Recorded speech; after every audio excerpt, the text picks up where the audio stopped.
الحمد لله رب العالمين. الحمد لله رب العالمين، والصلاة والسلام على سيد المرسلين وعلى آله وأصحابه أجمعين.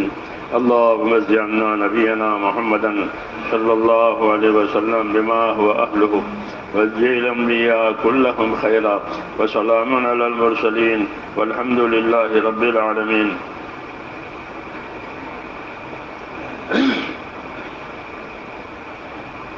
بزرگوں اور میرے پیارے بھائیوں، اللہ تعالیٰ نے ہم کو دین عطا فرمایا ہے، اور یہ بڑا احسان ہے اور بڑی نعمت ہے. اس کا اظہار اللہ نے کیا ہے کہ ہم نے تم کو پورا دین دیا ہے. الیوم اکملت لکم دینکم. یہ بڑی نعمت ہے. بڑی نعمت اس لیے ہے کہ دین سے دنیا بھی سنور جائے گی. دنیا کو سنوارنے کے لیے سوائے دین کے دوسرا راستہ نہیں ہے. کہ دین ہوگا تو دنیا صاف ستھری رہے گی ہماری. دین کی وجہ سے روشنی ہوتی ہے تو رونق ہوتی ہے، اندھیرا ہوتا ہے تو وحشت ہوتی ہے. پتہ ہی نہیں کہ اندھیرا ہو گیا، بچے روتے ہیں کہ وحشت ہوتی ہے کہ اندھیرا ہو گیا، اور روشنی ہوتی ہے تو رونق ہوتی ہے. ایسے ہی کہ دین ہوگا تو پھر خیر ہی خیر ہے، خیر ہی خیر ہے. اور دین اڑ گیا زندگیوں میں سے کہ پھر کوئی خیر نہیں، کوئی خیر نہیں ہے. ان پر زندگیاں تنگ ہو جائے گی آپس میں دین نہ ہونے کی وجہ سے. پھر حکومتیں بھی ہوگی، تجارتیں بھی ہوگی، زراعتیں بھی ہوگی، سب کچھ ہوگا، لیکن ان کی زندگیاں تنگ ہو جائیں گی. اور دین آیا ہے تو ان کی زندگیوں میں برکت آئے گی، برکت آئے گی. جی ہاں، اس لیے اللہ تعالیٰ سے دین مانگنا ہے. حدیثوں میں ہے اللہم اصلح لی دینی الذی هو عصمت امری. یا اللہ میرا دین سنوار دے. یا اللہ میرا دین سنوار دے کہ وہ تو میرے کام کی اصلی بنیاد ہے. دین کہ وہ اصلی بنیاد ہے. قبر میں بھی دین پوچھیں گے کہ اپنا دین بتاؤ، فرشتہ پوچھے گا. کیوں؟ کیونکہ دین کے لیے پیدا کیا تھا اور دین اتارا تھا. دعا مانگی ہے. یہ دعا اس لیے مانگی ہے تاکہ لوگ اس کی اہمیت سمجھے کہ یا اللہ میرا دین سنوار دے. اللہم اصلح لی دینی. یا اللہ میرا دین سنوار دے کہ میرا یقین بھی اچھا ہو جاوے، میرا عمل بھی اچھا ہو جاوے.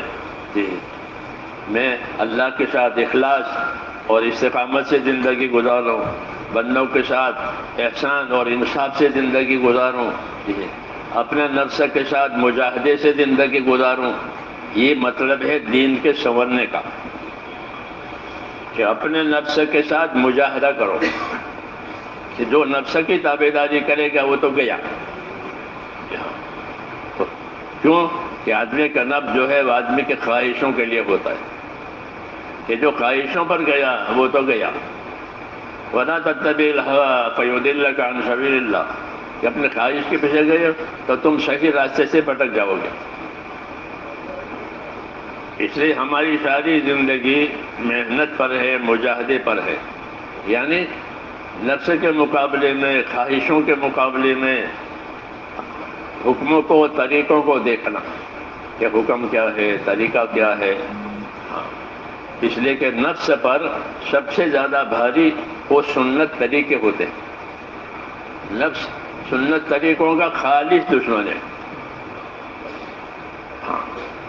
اس لیے کہا کہ اس پر نہیں چلنا ہے، بلکہ اپنی زندگی ہم کو رسول صلی اللہ علیہ وسلم کے ذریعے سے طریقوں والی دی ہے.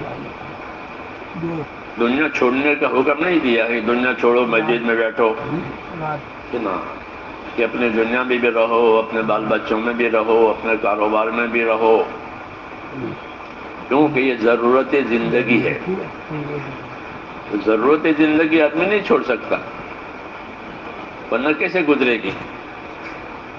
تو ضرورت زندگی چھوڑنے کے لیے نہیں کہا، بلکہ ضرورت زندگی میں طریقے بتایا. کپڑا پہننے کا طریقہ بتایا، کپڑا اتارنے کا طریقہ بتایا، ہاں جوتا پہننے کا طریقہ بتایا، جوتا اتارنے کا طریقہ بتایا. کیوں؟ یہ ضروری چیزیں ہیں. تو نبی کا یہ کام ہوتا ہے کہ وہ ضرورتوں میں طریقے بتاتے ہیں، عملوں میں بھی طریقے بتاتے ہیں، اور ان طریقوں پر چلنے چلانے میں وعدے وعیدیں بتاتے ہیں کہ اس پر عمل کرو گے تو یہ ملے گا، اس پر عمل کرو گے تو یہ ملے گا. اس کو فضائل اور مسائل کا علم کہتے ہیں کہ فضائل کا علم بھی سنو اور سیکھو، اور مسائل کا علم بھی سنو اور سیکھو. فضائل کا علم سنو گے تو رغبت پیدا ہوگی، عمل کا شوق پیدا ہوگا کہ اس عمل میں یہ ملے گا، اس عمل پر یہ ملے گا. پھر جب عمل کا شوق پیدا ہوا اور عمل کرنے کے لیے طبیعت تیار ہو گئی تو عمل کا طریقہ معلوم کرنا چاہیے، تاکہ عمل جب صحیح طریقے سے ہوگا تو اس کی فضیلت ملے گی. عمل غلط ہوگا تو فضیلت نہیں ملے گی. جیسے کوئی کھوٹی چیز بازار میں نہیں چلتی، کھوٹا سکہ بازار میں نہیں چلتا، حالانکہ وہ کاروبار کی جگہ ہے بازار، لیکن کھوٹی چیز نہیں چلے گی. ہاں تو ایسی ہی دنیا بازار ہے، آخرت کمانے کے لیے ہے، لیکن کھوٹی چیز نہیں چلے گی. کھوٹی چیز کو ختم کرنے کے لیے حضور صلی اللہ علیہ وسلم کو بھیجا تھا.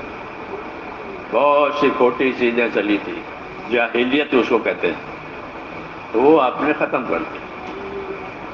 زمانہ جاہلیت، زمانہ اسلام، زمانہ اسلام آیا. اسلام کے اندر بھی دین، اوپر بھی دین، ماحول میں بھی دین، ہر چیز میں دین، ہر چیز میں دین. جیسے میں نے شروع کہا ہمارے 4 شعبے ہیں، چاروں شعبوں میں دین.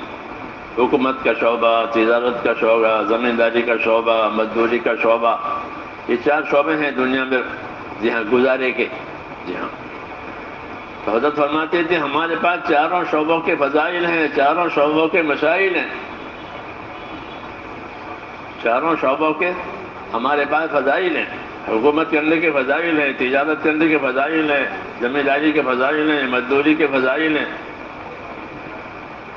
جی ہاں اور اس کے مسائل بھی ہیں کہ حکومت کیسے کرو گے، تجارت کیسے کرو گے، جی ہاں زمینداری کیسے کرو گے، مزدوری کیسے کرو گے. ہاں اس کے طریقے ہیں.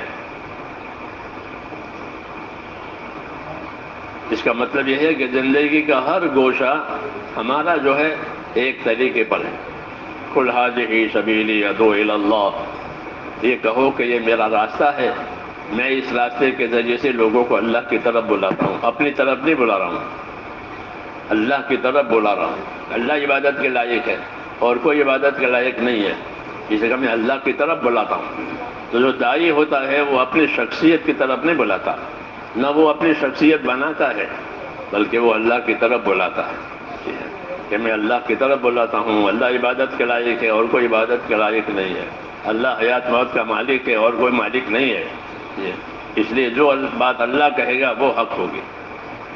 والذی جاء بالصدق وصدق به اولئک هم المتقون، کہ جو شخص حق لے کر آیا اور جس نے اس حق بات کی تصدیق کی یہی متقی اور پابند ہے.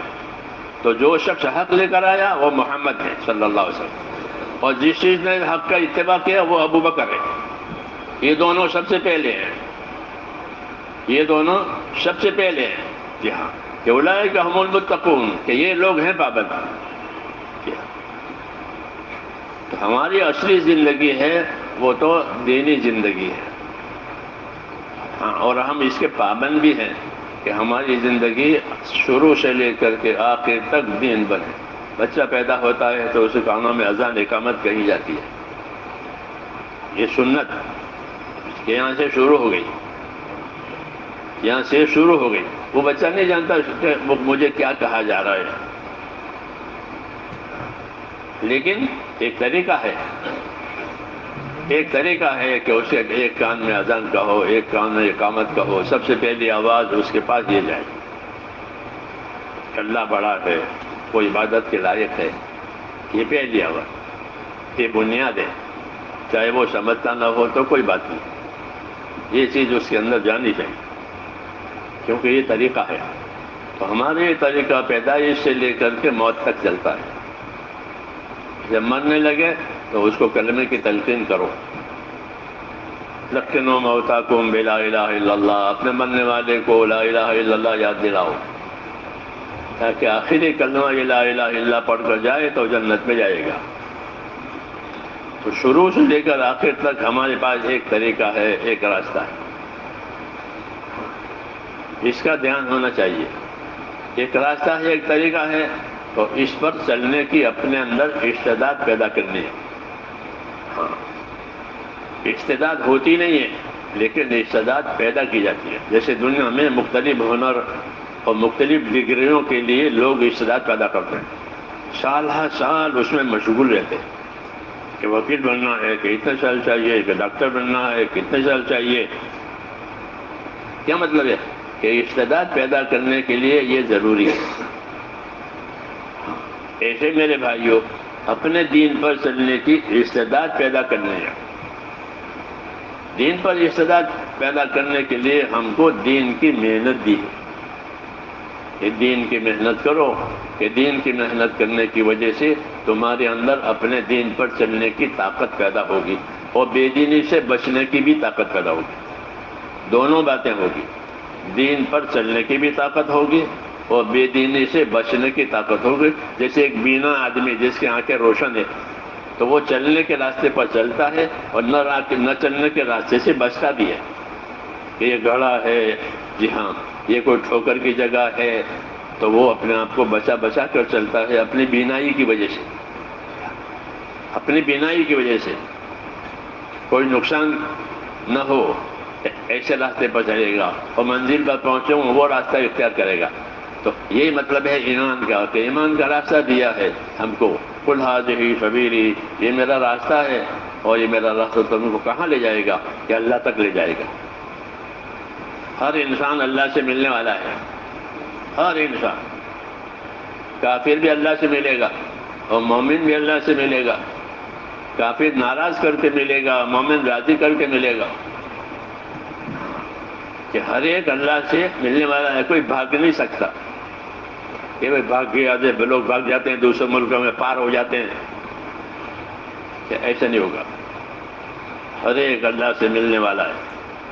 اس لیے اپنے اندر استعداد پیدا کرنی ہے کہ اللہ سے ہمارا ملنا صحیح ہو جائے۔ استعداد عملوں سے پیدا ہوتی ہے، استعداد عملوں سے پیدا ہوتی ہے، کہ جن عمل کرنے کی ہم کو دعوت دی ہے، جن عمل کرنے کی فضیلت و طریقہ دیا ہے، اس پر عمل کرتے رہنے سے استعداد پیدا ہوگی، اور اس کے چھوڑ دینے سے استعداد ختم ہو جائے گی۔ جیسے کسی چیز سے آپ کام نہ لو تو وہ پڑے پڑے بگڑ جاتی ہے، جی ہاں، اور کام لو تو وہ کام دیتی رہتی ہے۔ اپنی اپنی صلاحیتیں جو اللہ تعالیٰ نے دی ہیں وہ امانت ہے۔ اللہ نے بندوں میں صلاحیتیں رکھی، حدیث شریف میں ہے کہ لوگوں میں بڑی صلاحیتیں ہیں، لوگ بدھو نہیں ہیں، لوگوں میں بڑی صلاحیتیں ہیں۔ الناس معادن کمعادن الذهب والفضہ، کہ لوگ اپنی جگہ ایسے قیمتی ہیں جیسے سونے اور چاندی کی کانیں ہوتی ہے، سونے کی کان، چاندی کی کان، ہاں وہ تو مٹی کے نیچے ہے، وہ مٹی کے نیچے سے سونا نکالو اور ملک مالدار ہو جائے گا، کرنسی بھاری ہو جائے گی۔ ہاں سونا نکلا، اس طرح وہ سونا نکلنے سے یہ چیز ہو۔ ایسے ہی انسانوں میں بھی اللہ نے بڑی استعداد رکھی ہے، اپنی عبادت کی اصلاح رکھی ہے، اپنی عبادت کی اصلاح رکھی ہے، یہ عبادت کرنا چاہے تو کرے گا، عبادت کی طاقت رکھی ہے۔ طرح ہر قسم کی صلاحیتیں اللہ تعالیٰ نے انسانوں میں رکھی ہے، اس لیے کہتے ہیں کہ اپنی صلاحیتوں کو کوئی برباد نہ کرے، اپنی صلاحیتوں کو برباد نہ کرے، اپنی صلاحیتوں کو حق پر لگاوے، اور حق وہ ہے جو اللہ کے نبی کی طرف سے ملے۔ ہاں، کہ آپ صلی اللہ علیہ وسلم کو اللہ نے دو چیزوں کے ساتھ بھیجا ہے، هو الذي ارسل رسوله بالهدى ودين الحق، کہ اللہ وہ ذات ہے جس نے اپنے نبی کو بھیجا ہے، کس چیز کے ساتھ بھیجا؟ کہ بالہدی ودین الحق، یعنی صحیح عقائد کے ساتھ اور صحیح اعمال کے ساتھ آپ کو بھیجا ہے، کہ آپ کی دعوت میں، آپ کی تعلیم میں صحیح عقائد بھی ہے، اللہ کو کیسے ماننا، آخرت کو کیسے ماننا، نبیوں کو کیسے ماننا، جی ہاں، ایمان مفصل اور ایمان وہ ہے نہیں وہ، اور اعمال کی دعوت لے کر آئے کہ اپنے اعمالوں کو کیسے بنانا، 24 گھنٹے کیسے گزارنا، اس کے ساتھ اپنے نبی کو بھیجا ہے۔ هو الذی ارسل رسولہ بالہدی ودین الحق، ان دونوں چیزوں کے ساتھ بھیجا، صحیح عقائد، صحیح اعمال، تو وہی راستہ صحیح ہے، اس لیے اپنے اندر اس پر چلنے کی استعداد پیدا کرنی ہے۔ ہاں، استعداد پیدا ہوتی ہے محنت کرنے سے، اور استعداد ختم ہو جاتی ہے محنت چھوٹ جانے سے۔ کسی بچے کی کوئی تربیت نہ کرو، اس کو ویسے چھوڑ دو تو وہ کھائے گا، کھیلے گا، بس اور کچھ نہیں کرے گا وہ۔ یہ دو ہی کام ہوتے ہیں، کھانا، کھیلنا۔ تو اگر آدمی اپنے نفس کی تربیت نہیں کرے گا تو چھوٹے بچے کی طرح وہ کھانا کھیلنا ہی رہے گا، کہ کھاؤ کماؤ، کھاؤ کماؤ، یہ دو چیزیں رہ جاتی ہیں۔ آگے جو اللہ تعالیٰ نے کمالات رکھے ہیں وہ پیدا نہیں ہوتے۔ اس لیے ہم کو میرے دوستوں احکام بھی دیے ہیں، طریقے بھی دیے ہیں، احکام بھی دیے ہیں، نماز کا حکم بھی دیا، نماز کا طریقہ بھی دیا، زکوٰۃ کا حکم دیا، زکوٰۃ کا طریقہ دیا، اس طرح ہر چیز کے حکم دیے، ہر چیز کے طریقے دیے۔ اس کو علم کہتے ہیں، اسے علم کہتے ہیں۔ جو تیسرا نمبر ہے ہماری دعوت میں، اس کی طرف توجہ نہیں ہے، اس کی طرف توجہ نہیں ہے۔ حالانکہ علم و ذکر کا تعلق اتنا ہے جتنا ٹرین کو پٹڑی سے ہے۔ کوئی ٹرین بغیر پٹڑی کے چلتی ہے؟ دیکھ لو، چھوٹی ٹرین ہو، بڑی ٹرین ہو، اس کے چلنے کے لیے پٹڑی ہے۔ اگر پٹڑی سے اتر جائے تو وہ ڈھیر ہو جائے گی،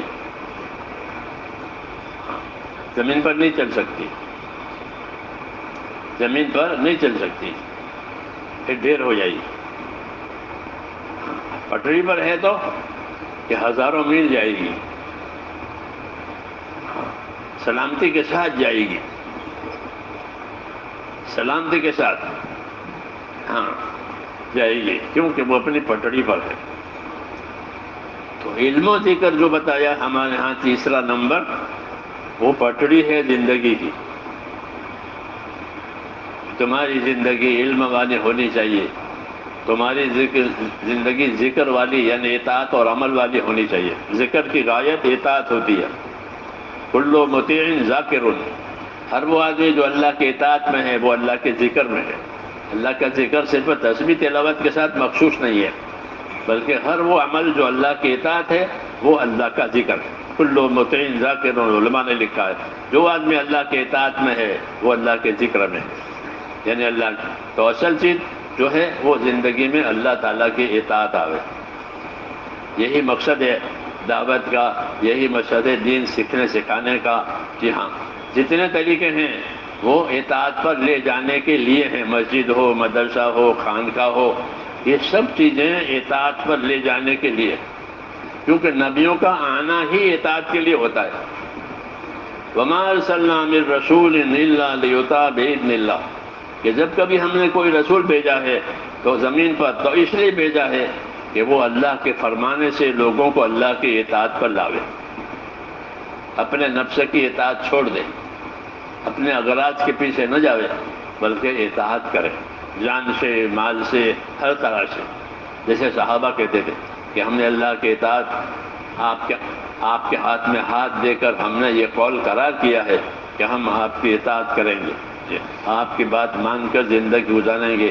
مالداری آوے تو، غریبی آوے تو، کوئی ہم کو پوچھے تو، کوئی ہم کو نہ پوچھے تو، جی ہاں، کوئی ہم کو آگے بڑھاوے تو، کوئی ہم کو آگے نہ بڑھاوے تو، کہ ان حالات کو ہم نہیں دیکھیں گے، ہم تو آپ کی اطاعت کریں گے۔ کیوں کہ نبی کی بعثت کا مقصد ہی یہ ہوتا ہے کہ زندگیاں اطاعت پر آوے، تاکہ جان مال کا استعمال ایسا ہو جاوے کہ جس سے دنیا میں سلامتی آوے، آخرت میں نجات آوے۔ دنیا میں سلامتی آوے جان مال صحیح ہونے سے، اور آخرت میں نجات ہوتی ہے، کیونکہ عمل کرنے کے لیے اللہ نے جانی مالی طاقتیں دی ہیں، عمل کرنے کے لیے جانی مالی طاقتیں دی گئی ہیں، ان طاقتوں کو صحیح رخ پر لانا تاکہ وہ غلط رخ پر نہ چل پڑے، نفسانیت پر نہ جاوے، بلکہ ایمان تقوی پر آوے۔ وَلَوْ أَنَّ أَهْلَ الْقُرَىٰ آمَنُوا وَاتَّقَوْا لَفَتَحْنَا عَلَيْهِمْ بَرَكَاتٍ مِّنَ السَّمَاءِ وَالْأَرْضِ۔ یہ شہروں میں بستیوں میں رہنے والے لوگ اپنی زندگی ایمان اور تقوی پر لائیں۔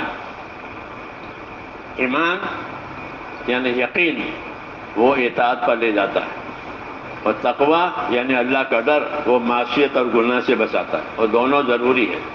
صحیح رخ پر جانا، غلط رخ سے بچنا، یہ منزل پر پہنچنے کا سامان ہوتا ہے۔ کسی منزل پر آپ جاؤ گے تو دو چیزیں ہوگی، کہ صحیح رخ پر چلنا، غلط رخ سے بچنا۔ ہاں، تو ایمان تقوی اپنے اندر پیدا کرنا ہے، جی ہاں، کیا اللہ کے حکموں کو جان کر کے اپنے اندر اپنی کامیابی کا اس میں یقین کرنا کہ میری کامیابی اللہ تعالیٰ کے حکم پورا کرنے میں ہے، چاہے مجھے نقصان ہی نظر آئے۔ بعض مرتبہ کسی عمل میں نقصان نظر آتا ہے، مثلا زکوٰۃ دینے میں نقصان نظر آتا ہے، ہاں، زکوٰۃ میں نقصان نظر، اتنی بڑی رقم کہ 40 لاکھ روپیہ ہے تو 1 لاکھ زکوٰۃ آئے گی، 40واں حصہ ہے، 40واں حصہ ہے، 40 لاکھ روپیہ تو عام طور پر لوگوں پاس ہوتے ہیں، تو کتنی زکوٰۃ آئے گی کہ 40واں حصہ، 100 پر 2.5 روپے، 100 پر 2.5 روپے، 1 لاکھ روپے زکوٰۃ میں، جی ہاں، اور 10 لاکھ روپے ہو گئے تو اور ہوگی، ہاں، تو آپ وہ اس کا نفس سے بیچے گا، اتنی بڑی رقم، جی ہاں، یہ نہیں کہ مجھے اللہ نے اتنی بڑی دی ہے تو میں اس کے نام پر اتنے لگاؤں، اور پھر وہ خالی بیکار نہیں جائے گی، بلکہ وَمَا أَنفَقْتُم مِّن شَيْءٍ فَهُوَ يُخْلِفُهُ، جو تم خرچ کرو گے اللہ اس کا بدل تمہیں دے گا۔ یہ کہا کہ جو تم خرچ کرو گے خدا تمہیں اس کا بدل دے گا، کہ آخرت میں ثواب دے گا، دنیا میں برکت دے گا، اور کیا چاہیے؟ آخرت میں ثواب دیں گے، اور آدمی آخرت میں ثواب ہی کا محتاج ہوگا، پیسوں کا محتاج ہوگا، ثواب کا محتاج ہوگا۔ امام غزالی فرماتے ہیں کہ آخرت میں نیکیاں لے کے جاؤ جس طرح بازار میں پیسے لے کے جاتے ہو۔ بازار میں کیسے جاتے ہو؟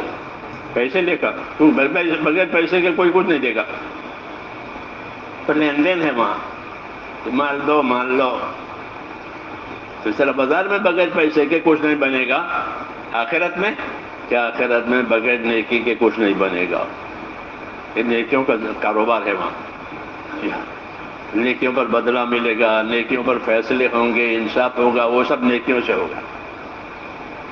اپنے اندر نیکی پیدا کرو، اعمال پیدا کرو، اس لیے فضائل سنائیں، یہ عمل کرو گے تو اتنے 1000 نیکی ملے گی، تو وہ پکی بات ہے، وہ پکی بات ہے، پھسلانے کی بات نہیں ہے، کہ فضائل جانیں گے تو پتہ چلے گا کہ امانوں پر کیا کیا ملتا ہے، پھر ان کی حفاظت کرنی ہے، جو نیکیاں ملی ہے وہ برباد نہ ہو جائے، وہ برباد نہ ہو جائے دنیا میں، ہاں، اس لیے اس کی حفاظت کرو، اس کے پابند رہو، اس کے تقاضے پر عمل کرو، تاکہ وہ نیکی باقی رکھ کر کے لے جائے، ورنہ کچھ نہیں لے جائے گا آدمی۔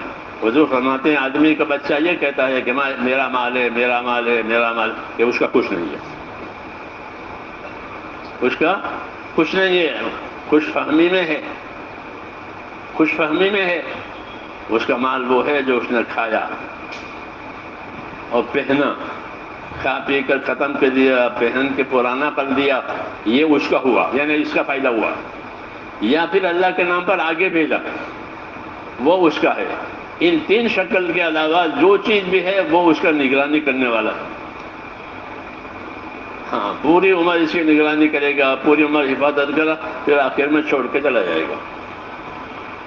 جس چیز کو سنبھالا اس چیز کو چھوڑا۔ جی ہاں، فائدے کی شکل کتنے ہیں کہ 3 شکل، کھا لیا تو نفع میں رہا، پہن لیا تو نفع میں رہا، جی ہاں، اور آگے بھیج دیا تو کما لیا۔ یہ طریقہ ہے، یہ سکھایا ہے۔ اس لیے اپنی زندگیوں کو اس رخ پر لانا ہے کہ ہماری آخرت بن جائے۔ یہی اصل مقصد ہوتا ہے کہ اپنی دنیا سے آخرت بناؤ۔ وابتغ فیما آتاک اللہ الدار الآخرہ، تجھ کو جو اللہ نے دیا ہے اس سے اپنی آخرت بناؤ۔ تو یہ ہماری محنت جو ہے اپنے اندر آخرت بنانے کی استعداد پیدا کرتی ہے۔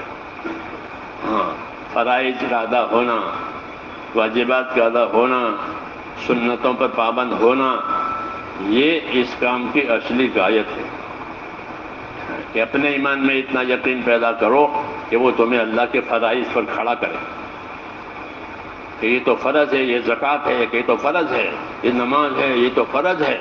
فرض کا معنی یہ اللہ کا حق ہے، نماز اللہ کا حق ہے، زکوٰۃ اللہ کا حق، غریب کا حق نہیں ہے۔ اللہ نے اپنا حق غریب کو دینے کے لیے کہا ہے کہ میرا حق ہے لیکن غریب کو دے دو، اور اس کی 8 قسمیں بتائی کہ زکوٰۃ کس کو دو گے، تو اس کے 8 قسمیں قرآن نے بتائی کہ 8 قسم کے لوگوں کو میرا حق ہے زکوٰۃ وہ دینا۔ قرآن پاک میں زکوٰۃ ہمارا حق ہے اور اتنے اتنے لوگوں کو دینا۔ جی ہاں، اس کو علم و ذکر کہتے ہیں۔ کیا کہتے ہیں؟ یہی علم و ذکر ہے۔ اگر یہ نہیں ہے تو پھر جہالت ہے، چاہے تبلیغ میں پھرے، تو پھرنے سے جہالت دور نہیں ہوتی۔ جیسے خالی چکی چلے تو پیٹ نہیں بھرے گا، بھرے گا کہ خالی چکی چلا، خالی ہل چلے کھیت میں تو کھیت میں کوئی موسم آئے گا کہ خالی ہل چلنے سے کھیتوں میں زمینوں میں کوئی موسم نہیں آتا کہ بھئی کپاس کا موسم ہے، گندم کا موسم ہے۔ خالی ہل چلنے سے نہیں ہوتا، خالی چکی چلنے سے نہیں ہوتا، کچھ اور کرنا پڑتا ہے۔ ہاں، کہ دانے ڈالو آٹا نکالو تو روٹی بنے گی، وہ دانے نہیں ڈالے اور کہاں سے آٹا آئے گا، آٹا نہیں تو روٹی کہاں سے آئے گی، چکی بھی چلاؤ بھوکے بھی رہو۔ ہاں، یہ ہوگا۔ تو ہماری جو حرکت ہے وہ خالی حرکت نہیں ہے، بلکہ ہماری حرکت دین کے ساتھ، اور دین میں 2 چیزیں ہیں، علم و عمل۔ دین میں کیا چیز ہے؟ ایمان والے کو یہ 2 چیزیں دی گئی ہیں، علم دیا، عمل دیا۔ تو ایمان کے ساتھ علم و عمل دیا گیا ہے۔ علم و عمل کے ساتھ زندگی گزری تو زندگی نفع والی ہے، زندگی نفع والی ہے، نہیں تو نفع والی نہیں ہے، گزارا ہو جائے گا، پھر آخر میں کچھ نہیں۔ اس لیے دین سیکھنا بھی ضروری ہے اور دین کا اپنے آپ کو پابند کرنا بھی ضروری ہے، اور دین میں اخلاص پیدا کرنا ضروری ہے کہ جو کریں گے اللہ کے لیے کریں گے، آخرت کے لیے کریں گے۔ ہاں، اللہ کے سامنے کوئی بہانے نہیں چلتے کہ اللہ کے سامنے مخلص رہو، ہاں سچے رہو، سچوں کے ساتھ رہو، سچے رہو، سچوں کے ساتھ رہو۔ ھذا یوم ینفع الصادقین صدقہم، یہ قیامت کا وہ دن ہے کہ آج سچوں کو سچائی فائدہ دے گی، وفاداروں کو وفاداری فائدہ دے گی۔ قیامت کی خاصیت بتائی کہ قیامت کی خاصیت اور خاص چیز ہے یہ دین، کہ وہ کیا ہے کہ ھذا یوم ینفع الصادقین صدقہم، قیامت کے دن وہ ہے کہ وہ سچوں کو سچائی یعنی وفاداروں کو وفاداری نفع دے گی۔ اللہ کے ساتھ وفاداری، رسول کے ساتھ وفاداری، لوگوں کے ساتھ وفاداری، کسی کے حق کی پائمالی نہیں، یہ وفاداری۔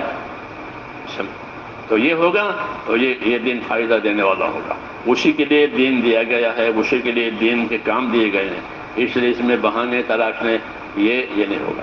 حدیث شریف میں ہے کہ لا تمارضوا فتمرضوا، جان بوجھ کر بیمار نہ بنو ورنہ سچ مچ بیمار ہو جاؤ گے۔ کوئی تقاضا ہے کہ بھائی طبیعت ٹھیک نہیں ہے، بہانہ بناتا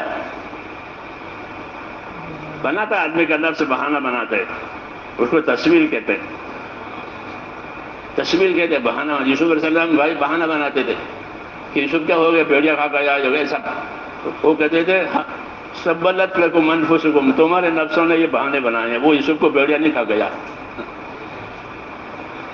جی ہاں، ہر مرتبہ یعقوب علیہ السلام یہی کہتے کہ تم نے بہانے بنائے ہیں۔ تو ایسے آدمی کا نفس بہانے بناتا ہے، اس کو تسویل کہتے ہیں، سبلت لکم انفسکم۔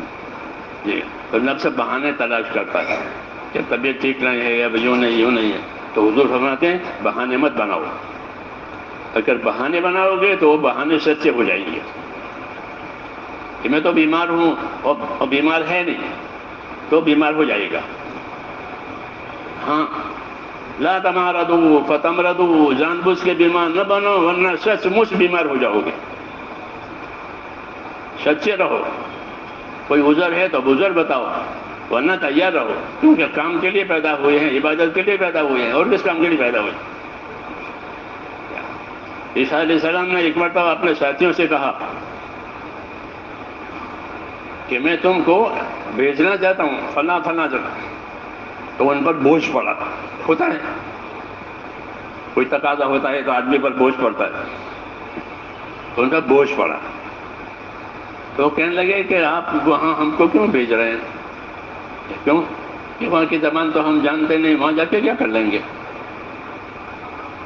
ایک بات بنائی۔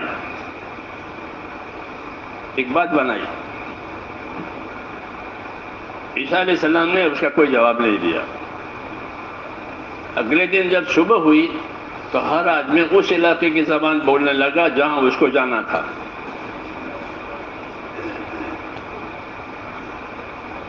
عیسیٰ علیہ السلام اب کیا کرو گے؟ اللہ نے تمہارے عذر کاٹ دیے، تمہارے عذر کاٹ دیے، جو عذر بنائے تھے۔ اس نے کہا کہ سچے رہو، سچوں کے ساتھ رہو۔ ہاں، پھر کوئی حال آئے گا تو مدد ہوگی، زیادہ نہیں ہوگا بھائی زبان میں مشکلیں کھڑی ہو گئی تو اللہ کوئی راستہ نکالے گا اپنے کام کے لیے۔ قاعدہ ہے اللہ تعالیٰ کا کہ جب آدمی اللہ کا کام اپنے ذمہ لیتا ہے اور سامنے کوئی رکاوٹ ہے تو اللہ وہ رکاوٹ دیر سویر دور کر دیتے ہیں اور راستہ کھول دیتے ہیں۔ یوں ہی ساری دنیا میں راستہ کھلا ہے۔ جی ہاں، کوئی زبان جاننا ضروری نہیں ہے، کہاں عمل جاننا ضروری ہے، عمل جاننا ضروری ہے۔ میں انڈونیشیا گیا 1972 میں، یہاں سے بھیجا تھا۔ جی ہاں، تو پہلی جماعت تھی، پہلا کام تھا، کبھی ترجمان ملتا تھا کبھی نہیں ملتا تھا۔ ان کی زبان میں علماء ہوتے تھے تو وہ عربی سے ہم کام چلا لیتے، میرے ساتھ عرب بھی تھے، وہ کبھی علماء بھی نہیں ہوتے تھے، تو ہم بھی بیٹھے ہیں، لوگ بھی بیٹھے ہیں، کیا کریں؟ ہاں، تو 6 نمبر میں نے لکھ لیے اور ایک ساتھی سے اس کا ترجمہ کروایا مقامی، میں نے کہا یہ ترجمہ اس کے سامنے لکھ دو، 6 نمبر اور اس کا ترجمہ۔ کوئی ترجمہ نہیں ہوا تو 6 نمبر پڑھتے تھے کہ بھائی ہمارے کام کی یہ غرض ہے، پھر اس پر تشکیل ہوتی۔ جیسے ہمارا قاعدہ ہے اپنے کام کے بعد کام کی تشکیل کرتے ہیں، یعنی عمل کی دعوت دیتے ہیں، خالی ایسا نہیں کہ بھائی وآخر دعوانا الحمدللہ رب العالمین، ایسا نہیں ہے، وہ سنت ہے، لیکن ہم تو دعوت عمل کے لیے کرائے ہیں۔ جی ہاں، تو اس لیے یہ طریقہ ہے، تو یہ طریقہ کیا پھر کہ 6 نمبر سنائے اور اس پر لوگ اس کے پیدا کرنے کے لیے آپ بتاؤ۔ تو ہم وہاں 2 مہینے 10 دن رہے، 200 آدمیوں نے وقت لگایا۔ ہاں، ہمارے ساتھ دوسری جماعت تو تھی نہیں، اپنے ساتھ لیتے تھے، 3 دن والے، 5 دن والے، 10 دن والے، مہینے والے۔ تو 200 آدمیوں نے وقت لگایا، اور جس مسجد میں غالباً ہم اترے تھے وہ شاید بعد میں مرکز بن گئی۔ تو کام تو اللہ چلائے گا، کام ہم نہیں چلائیں گے، جس کا کام ہے وہ چلائے گا، جس کا کام ہے وہ مدد کرے گا۔ ہم کیا کریں گے؟ ہم تو کمزور ہیں، ہم تو اپنی ذمہ داری پوری کریں گے۔ ہماری یہ مسئلہ ہے کہ اپنی ذمہ داری پوری کرو، اللہ کی مدد اتنی آئے گی جتنی ذمہ داری پوری کی جائے گی۔ المعونۃ علی قدر المعونہ، کہ اللہ کی مدد اتنی ملے گی جتنی ذمہ داری پوری کی جائے گی۔ ذمہ داری پوری نہیں کی ہے تو مدد کا حقدار نہیں ہے، ذمہ داری پوری کی ہے تو یہ مدد کا حقدار ہے، اللہ اس کو بے یار مددگار نہیں چھوڑیں گے۔ اور ایک بات یہ بھی ہے کہ ہمیشہ حق جو ہے وہ اسباب کی کمی میں پھیلتا ہے، اس طرح باطل اسباب کی کثرت میں پھیلتا ہے، کہ باطل والوں کے پاس اسباب بہت ہوتے ہیں، ان کی تعداد بھی بہت، ان کے اسباب بھی بہت، جی ہاں، وہ اپنے اسباب پر نظر کرتے ہیں۔ ہمارے پاس اسباب ہوتے نہیں ہیں، ہوتے ہیں تو بہت تھوڑے، تعداد بھی تھوڑی، اسباب بھی تھوڑے، تو حق جو ہے اسباب کی کمی میں پھیلتا ہے، حق اسباب کی کمی میں پھیلتا ہے اور باطل اسباب کی کثرت میں چمکتا ہے۔ تو کہ ہمارے پاس یہ ہے، ہمارے پاس یہ ہے، ہمارے پاس ہاں جی ہاں، لیکن اسباب سے ان کی زندگی بگڑتی ہے، بنتی نہیں ہے، جی ہاں۔ تو ہمارے پاس اسباب کی کمی کے ساتھ ذمہ داریاں ہیں تو زندگی بھی بنے گی اور مدد بھی آئے گی۔ زندگی بنے گی یعنی زندگی میں ذمہ داریوں کا احساس پیدا ہوگا۔ ہمارے مقصد اس کام کا کہ مسلمان اپنی جان مال کو اللہ کی امانت سمجھے، اس طرح وہ نعمت سمجھتا ہے کہ مال ہو، اولاد ہو، نعمت تو ٹھیک ہے، وہ نعمت تو ہے ہی ہے اور نعمت مانگنی بھی چاہیے اللہ تعالیٰ سے، مگر اس نعمت کو امانت سمجھے۔ یہ اللہ کی امانت ہے، مال ہے، اولاد ہے، تندرستی ہے، یہ اللہ کی امانتیں ہیں میرے پاس اور یہ مجھے چاہیے۔ حدیثوں میں یہ تعلیم دی ہے، اللہم وما رزقتنی مما احب فجعل قوۃ لی فیما تحب، یہ اللہ کے ساتھ ادب سکھایا ہے کہ اللہم وما رزقتنی مما احب فجعل قوۃ لی فیما تحب، اے مولا آپ نے مجھے جو پسندیدہ چیز دے دی ہے، میری اگلی درخواست یہ ہے یہ پسندیدہ چیز آپ کے پسندیدہ کاموں میں خرچ ہو جائے، میرے نفسانیت میں نہ خرچ ہو، میرے فضولیات میں نہ خرچ ہو، بلکہ مجھے جو پسندیدہ چیز آپ نے دی ہے، مال ہو، تندرستی ہو، اولاد ہو، عزت ہو، تو یہ کہاں خرچ ہو؟ کہ آپ کے پسندیدہ کام میں خرچ ہو، تاکہ اس کا شکر ادا ہو جائے، اس کا شکر ادا ہو جائے۔ اللہم وما رزقتنی مما احب فجعل قوۃ لی فیما تحب، یہ تعلیم دی ہے کہ ہم چاہتے ہیں کہ ہمیں اللہ اچھی اچھی چیزیں دے، تندرستی دے، عزت دے، مال دے، اولاد، تو ٹھیک ہے، مانگنی چاہیے کہ اللہ سے خیر مانگو، پھر وہ خیر کہاں خرچ ہو؟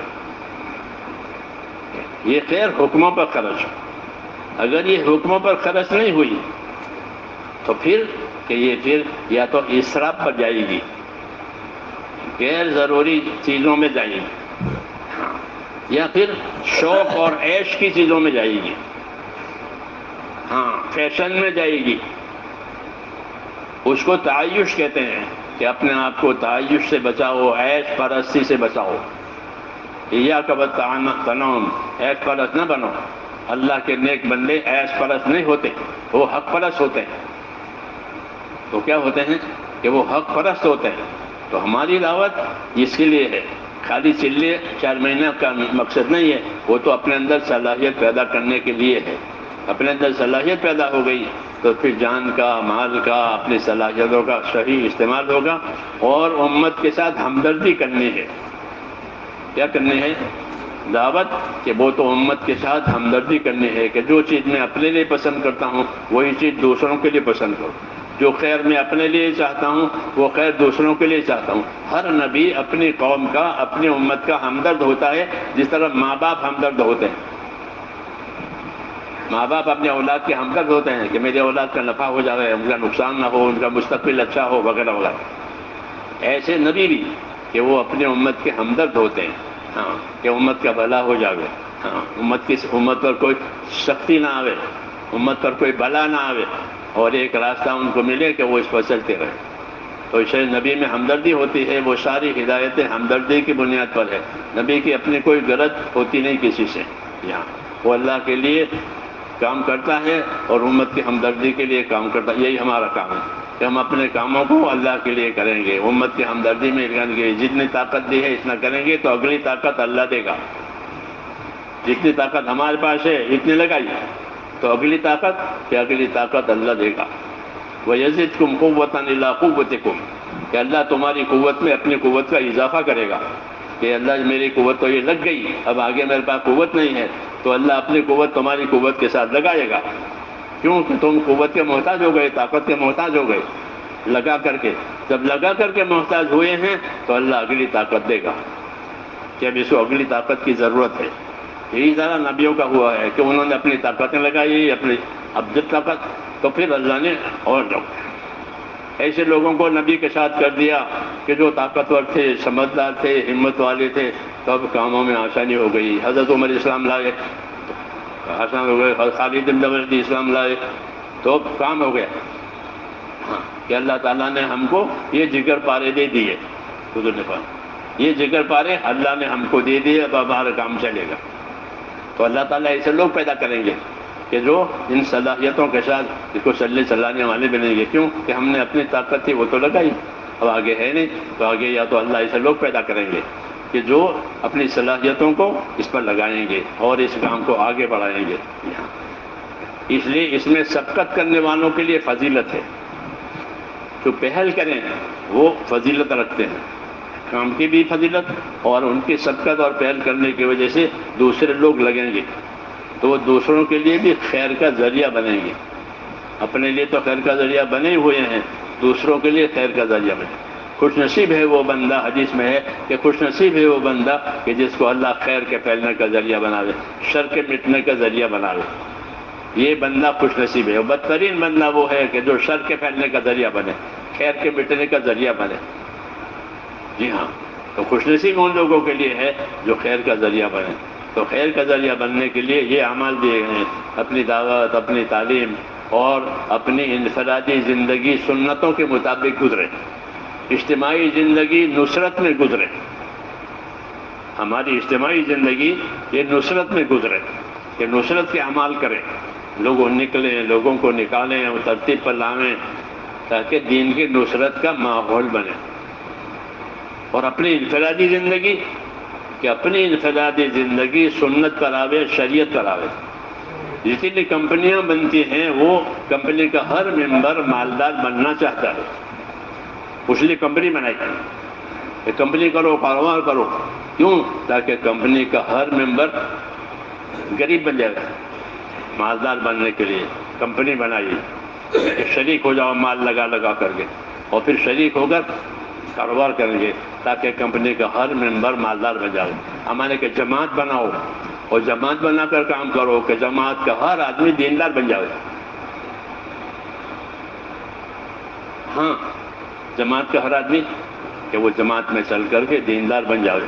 مالداری آوے تو مالداری کا دین اس کے پاس ہو، غریبی آوے تو غریبی کا دین اس کے پاس ہو، اجتماعی مسائل اس کے پاس آویں تو اجتماعی مسائل میں دیندار ہو، اپنی انفرادی زندگی میں دیندار ہو. تو ہماری اجتماعیت وہ ہماری انفرادیت کو سنوارنے کے لیے ہے. ہماری اجتماعیت جیسے کمپنی بنتی ہے نہیں تو کمپنی یہ ہوتی ہے کہ ہر ممبر مالدار بن جائے. جماعت بنتی ہے تاکہ جماعت کا ہر آدمی دیندار بن جائے، اس کے ایمان میں یقین آوے، اس کے دل میں خدا کا خوف آوے، اس کو عبادتوں کا اہتمام ہو جائے. تبلیغ کی نشانی یہ ہے، تبلیغ کی نشانی یہ ہے کہ عبادتوں میں اہتمام آ گیا.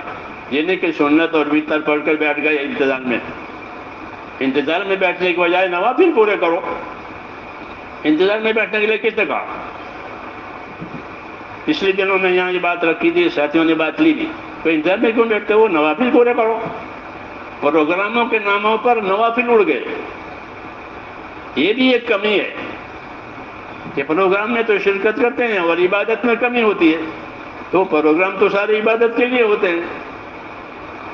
ہاں، اس لیے اس کام کے ذریعے سے ایک تو آخرت کا مزاج بنے، اس کام کے ذریعے سے عبادت کا مزاج بنے کہ اللہ نے ہم کو عبادت کے لیے پیدا ہی کیا ہے. جب عبادت کا مزاج بھی نہیں بنے گا تو کیا کریں گے؟ صحابہ کے بارے میں یہ فرمایا تراہم رکعا سجدا یبتغون فضلا من اللہ ورضوانا. محمد صلی اللہ علیہ وسلم کے ساتھیوں کو تم دیکھو گے تو کیسا پاؤ گے کہ ان کو رکوع کرنے والا پاؤ گے، سجدہ کرنے والا پاؤ گے.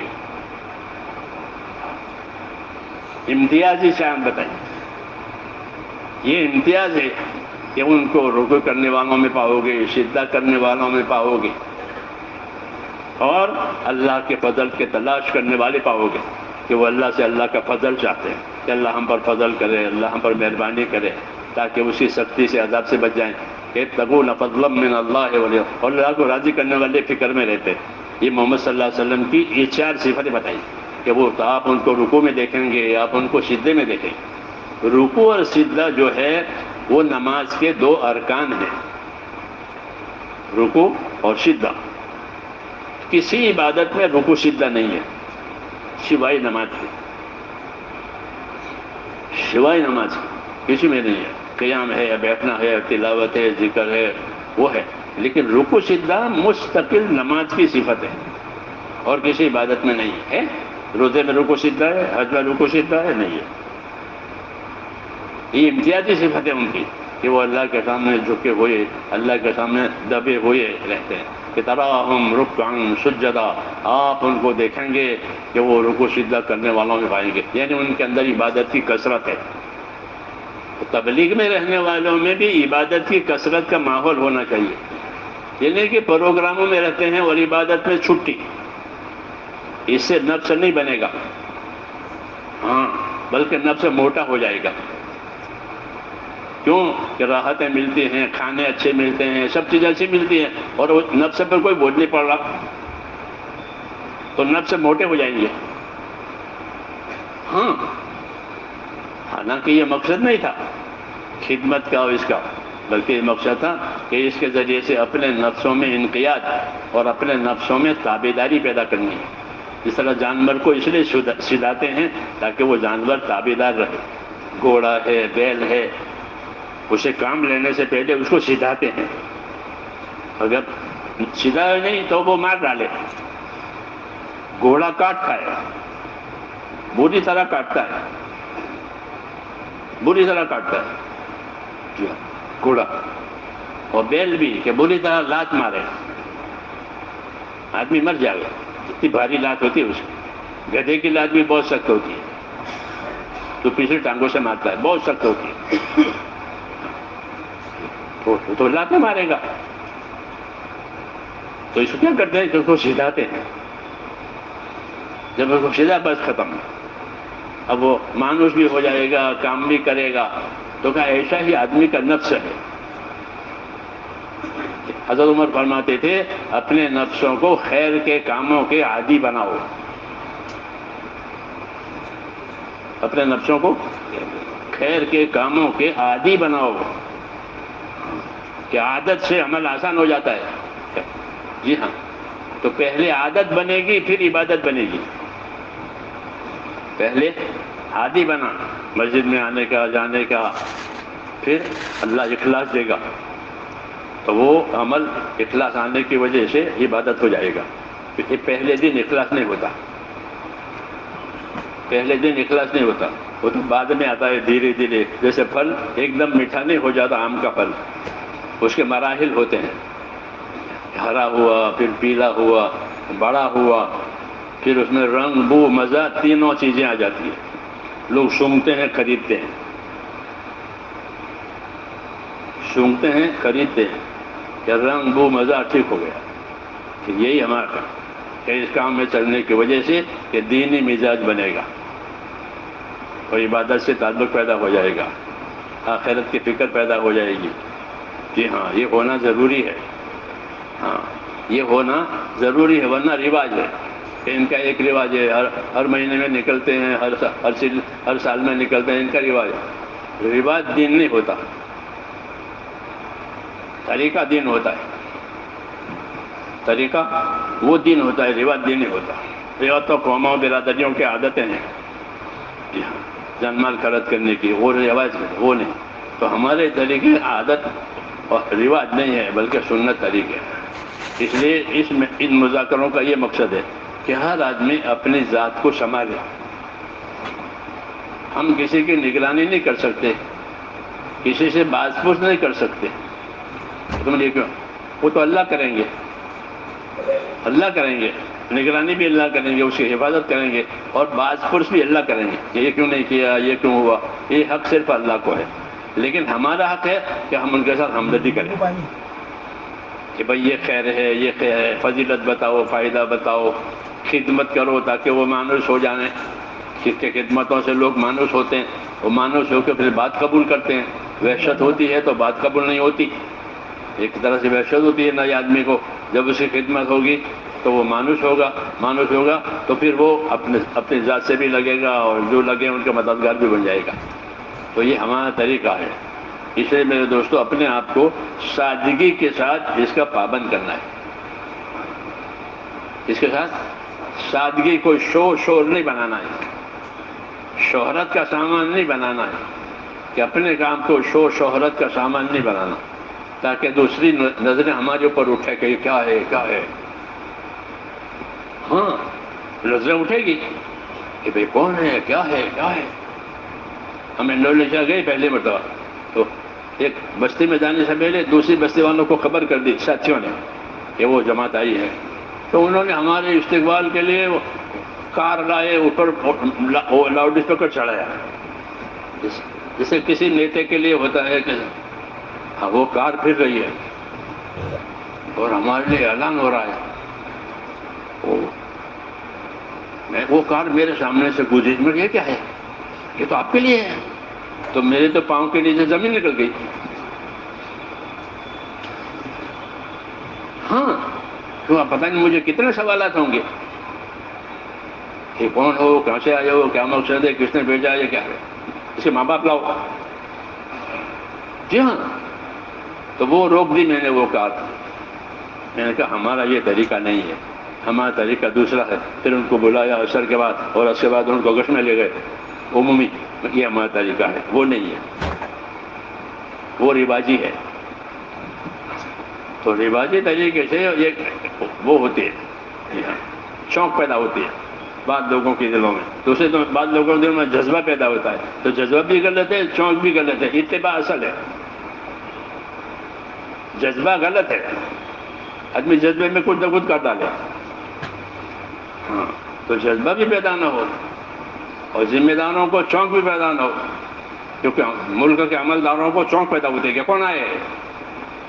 ہاں ہر ملک میں ان کے عملداروں کو چونک پیدا ہوتی ہے. تو اس لیے ہم اپنا کام کر کے سادگی کے ساتھ، تواضع کے ساتھ اپنا کام کریں تو بات ان تک پہنچ جائے گی کہ یہ کیا چاہتے ہیں.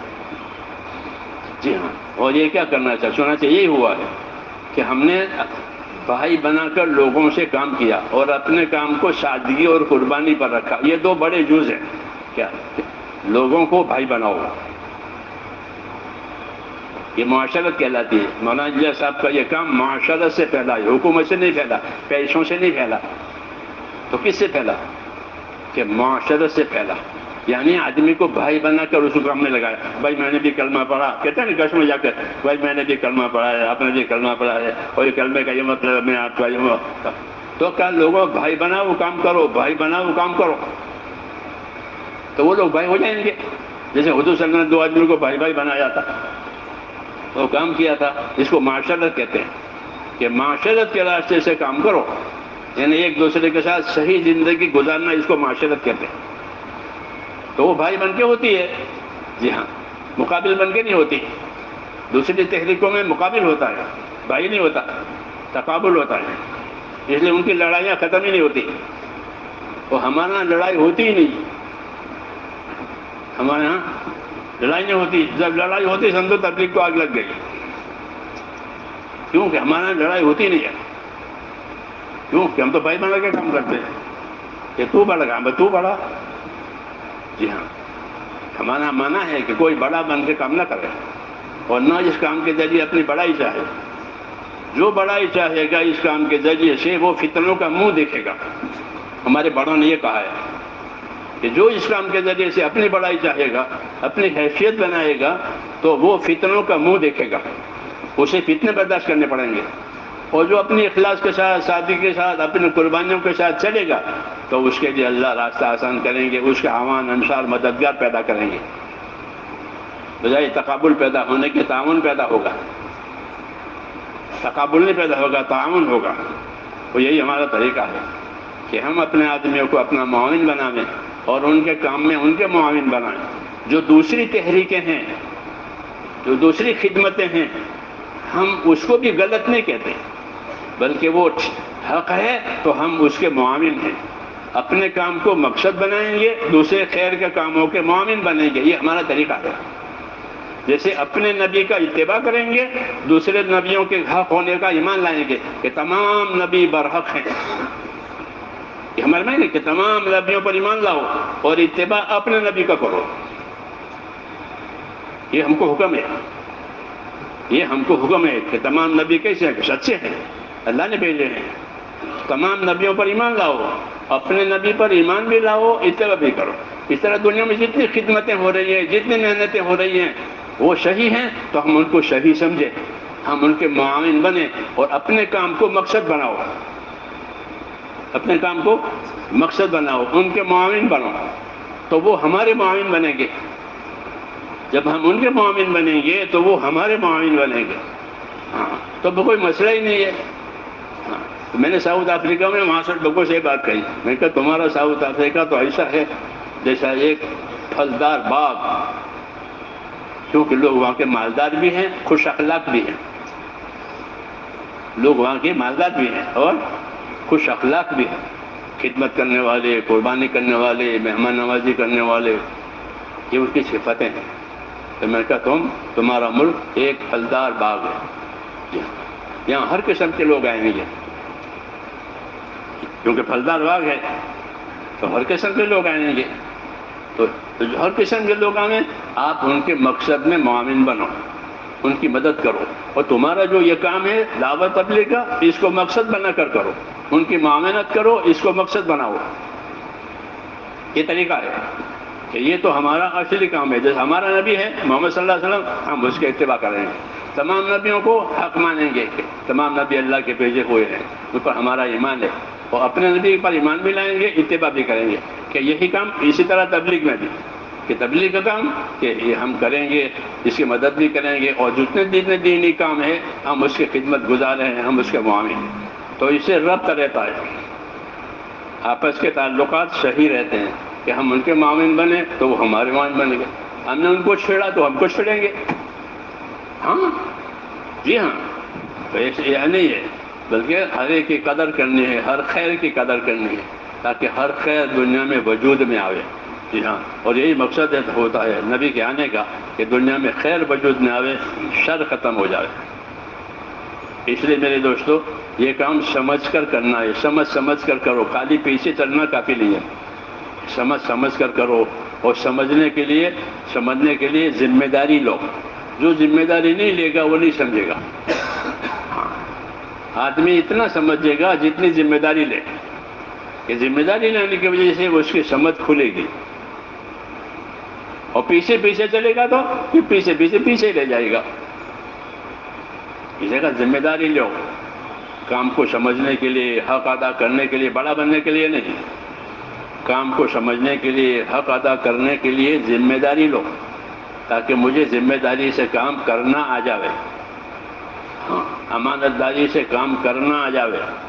بڑا بننے کے لیے نہیں، کہ جو بڑا بننے کے لیے کرے گا تو وہ تو فتنوں کا منہ دیکھے گا، اس کے سامنے فتنے آئیں گے، کیونکہ اس میں خلوص نہیں ہے. ہمارے پاس یہ ہے کہ خلوص کے ساتھ کہ اللہ کا کام ہے، اللہ کے دین کا کام ہے، اس لیے ہم اس کے اتباع اور استقامت کے بھی ذمہ دار ہیں اور اس کی نصرت کے بھی ذمہ دار ہیں. ہم کے ذمہ نصرت بھی ہے، ہمارے ذمہ اپنے دین کے کاموں پر استقامت بھی ہے. دونوں کام، استقامت انفرادی زندگی میں ہے، نصرت عمومی زندگی میں ہے. یہ ہے معیار کہ استقامت انفرادی زندگی ہے. انفرادی طور پر ہر کام جو اس کام کے لیے کہا جائے، ہر آدمی اپنا کام پورا کرے، کوئی اس میں کوتاہی نہ کرے، پورا کرے اپنا کام انفرادی طور. اس سے وہ اس کی زندگی بنے گی. اور یہ کام کا بنے گا. ہمارے کام میں یہ بھی ہے کہ کام بھی کرو، کام کرنے والے پیدا کرو، ذمہ داری لے کے چلنے والے پیدا کرو، تاکہ وہ امانت داری سے ذمہ داریاں سنبھالے. یہاں نہیں تو جو ذمہ داری کرتے تھے وہ مر گئے تو کام بھی مر گیا. اب وہ ہے نہیں، تو ایسا نہیں ہے. بلکہ ذمہ داری پیدا کرے. پاکستان کی ایک جماعت کام کر رہی تھی جارڈن، تو ان کے حاجی بشیر نام ایک تھے، تو وہ انتقال کر گیا، بہت نیک آدمی تھا. جب ان کے انتقال کی خبر ہو گئی تو ان کا بیٹا فوراً آیا کہ میں باپ کی جگہ پر ہوں، کہ میں باپ کی جگہ پر ہوں، میرے باپ نے یہ وقت لگایا ہے تو یہ ذمہ داری میں پوری کروں گا، میں ان کا وارث ہوں. تو خالی مال کے وارث نہیں ہے، دین کے وارث ہی بنے. تو اس نے ان کے ساتھ وقت پورا کیا، کیوں؟ میں ان کا وارث ہوں، باپ نے ذمہ داری لی تھی تو میں پوری کروں گا. ان کی زندگی نے وفاداری نہیں کی. تو یہ اصلی وراثت ہے ہمارے بڑوں کے سے جو ہمیں کام ملا ہے کہ وہ ہماری زندگیوں میں رہے اور یہ چلتا رہے. اللہ تعالیٰ مجھے اور آپ کو اس کی توفیق دے. بس اب انشاءاللہ دعا ہوگی. جو حضرات خدمت میں ادھر ادھر ہیں وہ بھی قریب آ جائیں. چند ضروری اعلانات ہیں. ایک تو یہ کہ کل صبح سے جو اب تک اپنے بڑوں سے جو ارشادات سنے ہیں ان کی روشنی میں انشاءاللہ اپنے علاقوں میں کام کرنا ہے. اس کی نیت کریں، ارادہ کریں، اور اسی کے ساتھ ساتھ جو عزائم ارادے ہوئے ہیں ان کی تنفیذ کے لیے اپنی قربانیاں لگائیں. ماشاءاللہ یہاں ہر جمعرات میں پورے دہلی کے اعتبار سے اجتماع ہوتا ہے، شب گزاری ہوتی ہے. اپنے اپنے حلقوں سے محنت کر کے اپنی محنت کو یہاں جمع کریں. یہ سارا مجمع جو علاقوں کے اندر ہے ہر جمعرات کو یہاں ہونا چاہیے. اللہ پاک سب کے لیے آسان فرمائے. اس کی نیت بھی کریں اور اس کا ارادہ بھی کریں. اب یہاں 8:45 اذان ہے، 9 بجے نماز ہے. نماز کے بعد سیرت پاک کی کتاب پڑھنے کا یہاں معمول ہے، اس میں سب شریک ہو. اور ہمارے ساتھیوں نے آپ سب حضرات کے لیے کھانے کا بھی نظم کیا، اس سے فارغ ہو جائے. اگر تھوڑی تاخیر ہو پھر بھی رک جائیں گے. جو ہمارے دور والے ساتھی ہیں وہ پہلے فارغ ہو جائیں، اور جو ہمارے شہر کے قریب کے ساتھی ہیں وہ بعد میں ذرا ایثار کے ساتھ کھانے سے فارغ ہو جائیں. کر لیں گے بھائی اس کی فکر انشاءاللہ. تشریف لے آئیے، دعا ہوگی انشاءاللہ.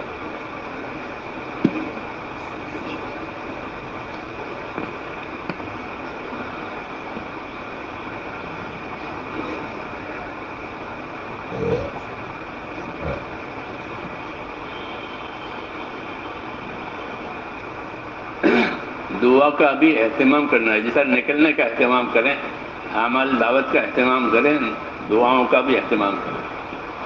وہی اصل چیز ہے.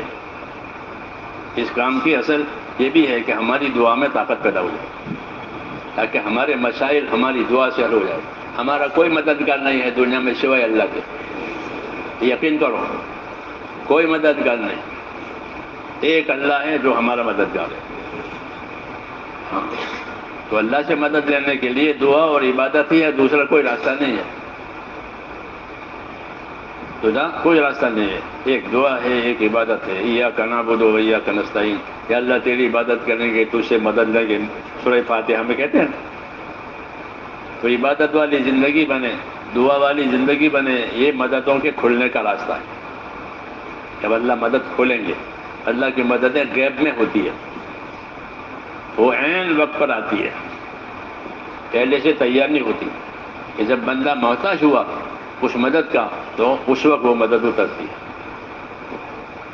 پہلے سے تیار نہیں ہوتی. بنا لیا سا پڑا، اس لیے کام کرو. مدد غیب میں ہے اور وہ ضرور آئے گی، کیونکہ مدد تو ہمارے لیے تو رکھی ہے، اور کس کے لیے رکھی ہے؟ مدد ہمارے لیے تو ہے، اور کس کے لیے ہے؟ وہ غیب میں ہے، وقت پر وہ آئے گی. نبیوں کے ساتھ یہی ہوا کہ وقت پر مدد آئی. اس کے واقعات سیرت میں ہے.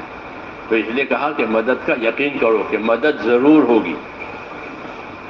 دیر سویر مدد ضرور، کبھی دیر سے ہوتی ہے، کبھی جلدی بھی ہوتی ہے، مگر ہوگی ضرور. کیوں کہ اللہ نے وعدہ کیا ہے وَلَيَنْصُرَنَّ اللَّهُ مَن يَنْصُرُهُ. جو اللہ کے دین کا مددگار ہوگا اللہ اس کی مدد کرے گا. تو اللہ کے وعدوں کا یقین کرنا اور پھر اللہ سے دعائیں مانگنا اور اپنی ذمہ داری پوری کرنا. درود شریف پڑھ. بسم اللہ الرحمن الرحیم.